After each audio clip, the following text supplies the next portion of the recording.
Your girl just turned 26 and honestly, I feel like I'm in my prime. I feel so good. I feel so happy and honestly, I feel so much more at ease. And honestly, despite my 2026 starting quite bad, and if you're interested, there's a story time, I feel good. I'm just so happy and therefore I've got 26 lessons for you and recipe to healthy skin, glowy skin and just being unbothered and feeling hot. So let's get into it. So the lesson number 1 is that you've got time. This is something that I had to learn the hard way because I've always pressured myself that I have to be on top of my game every single time and I have to be on time and I have to always be rushing. You are exactly where you're supposed to be. You don't have to rush anything. The more you rush, the more desperate you become, and that's not what you want. Number 2, rest is productive. This is such a big lesson, and as someone that is a high achiever and overachiever even, it was really difficult to balance it. It was really difficult for me to just take a step back because I felt like I'm wasting time and that I'm wasting my progress, like I'm actually not progressing at all. Sometimes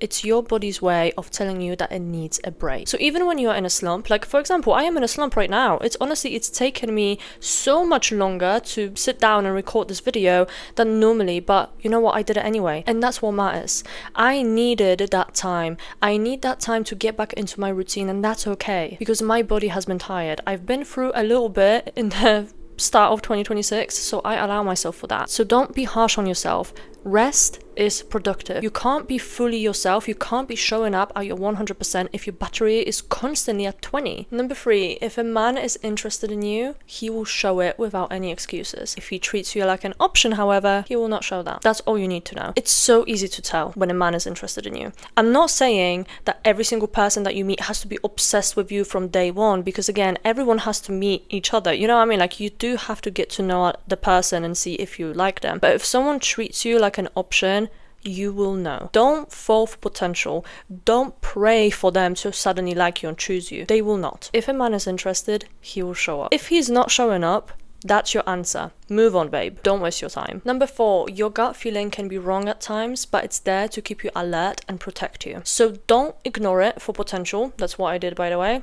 I don't recommend that. And when I say that your gut feeling can be wrong, it's because your gut feeling is based on your previous experiences. It's not always entirely correct. It's not psychic. It's not going to tell you what's going to happen in the future, but it is there to keep you alert. So whenever you feel like something's wrong, something's off, that's when you become a bit more alert and you are watching out for signs and red flags in someone's behavior or a situation or whatever it might be. So listen to that. Don't ignore it, but also don't believe it blindly every single time. Number 5, if you've got issues with your family, try to work them out. This is very, very important because truthfully, everyone, all people are living on this earth for the first time in their lives, including your parents, including your brothers and sisters, including everyone in your family. If there are issues that can be worked out, try. Number 6, failures are data. This is something that I say over and over again. You hear me say it all the time. And truthfully, this is for a reason, because failures are genuinely just data. It's information and it's just telling you what next steps to take. So if you try something and it doesn't work out, okay, cool, that's data, that's information. I'm not gonna do that anymore. The more you fail, the closer you are to succeeding, and that is so important. So embrace your failures and don't be ashamed of them. Failing is important. Number 7, high standards are only high to those who can't meet them. This is a very big one because I thought for the longest time that my standards are too high, but guess what? It's just the people that couldn't meet them, because trust me, there are people on this earth that can meet those standards. I refuse to believe that I have to settle for absolutely mediocre person. That's not happening. I'm sorry, not in this lifetime. Everyone who's intimidated by you, they will say that your standards are high because they can't meet them. They can't even see themselves doing those things for you. They are way too high up for them.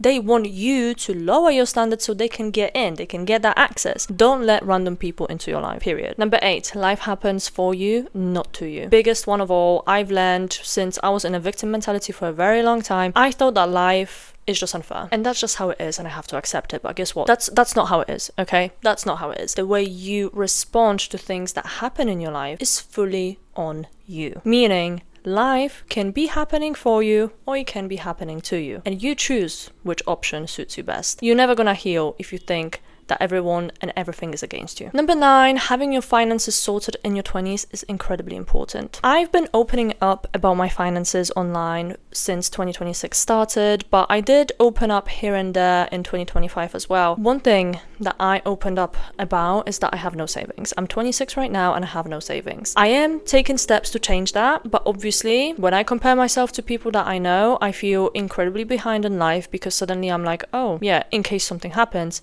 I literally have no backup. So take it from me. Make sure that you prioritize savings. Don't overspend for the sake of overspending. You will thank yourself for that later. Number 10, it's okay to go out with your friends and party, but once it becomes a numbing practice, that's when it's wrong. When you go out to numb yourself, to pretend that you have no problems at all and just ignore everything that is happening in your life, that's escapism, and that's when it's harmful. But it's not a bad thing if you like to go out with your friends, if you like to shake some, if you like to have fun, it's not a bad thing, okay? Number 11, people pleasing is your way of self-abandoning. This is you trying to outsource your self-worth through pleasing others, through doing things for others because you don't love yourself enough. This is something I had to learn as well because trust me, I was a big people pleaser. I just thought that I have to earn this respect and love and bare minimum essentially from people. That's why I was literally a walking mat, but not anymore. People pleasing is such a bad habit because you essentially put people on pedestal. You put yourself somewhere here, but everyone is there. You don't want that. Number 12, if he wanted to,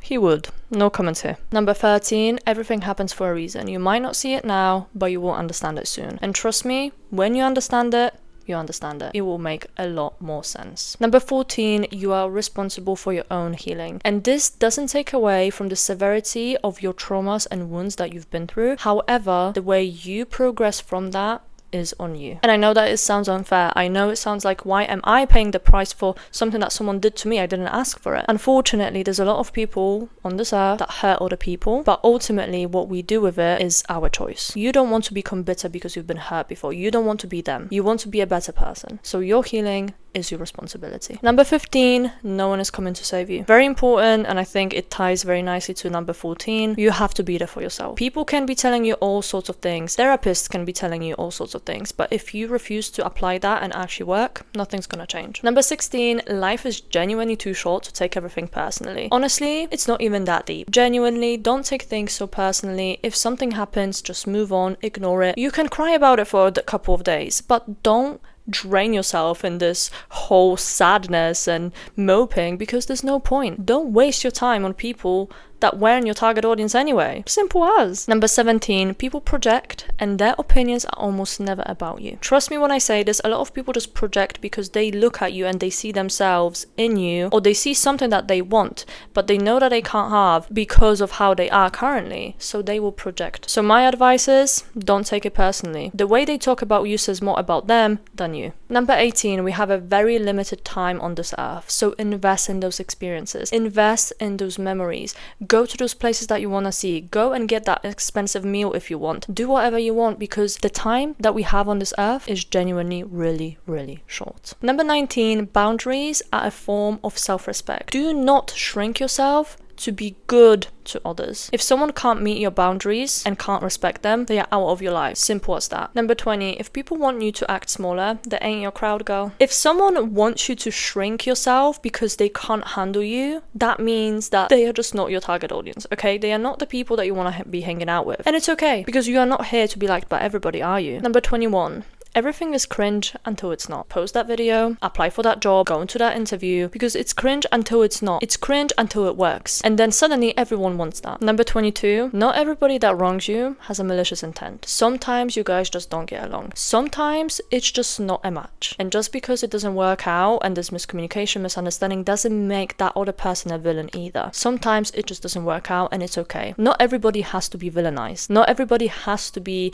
this bad person in your story. Sometimes things just don't work out and they don't have anything deeper to it than that. Number 23, secure attachment is true relationship goals. But to get there, both parties have to be emotionally mature and emotionally ready and committed. So your situationship might not work out that way, babes. Number 24, relationships are partnerships. They require effort, they require thought, they require mutual respect, communication, and all of those things. And sometimes healthy communication will be difficult to handle. You guys are partners and you work together. You are building something together. Number 25, your trauma does not not define your future. The sooner you let go of victim mentality, the freer you will be. And number 26, there's always a way out. Every single time. You are not doomed. Your life is not in shambles. There is always a way out. Trust me, taken from me, I've been in the deep ends many times in my life. There was always a way out. Every single time. And every single time you come back from this sort of experience, you come back way stronger, way wiser, way more knowledgeable. You come back secure and ready to take on the next challenge. And honestly, nothing ever will shake you if you keep doing that. You build resilience, you build the stamina, you build the discipline, you build all those essential skills to become the person that you want to become,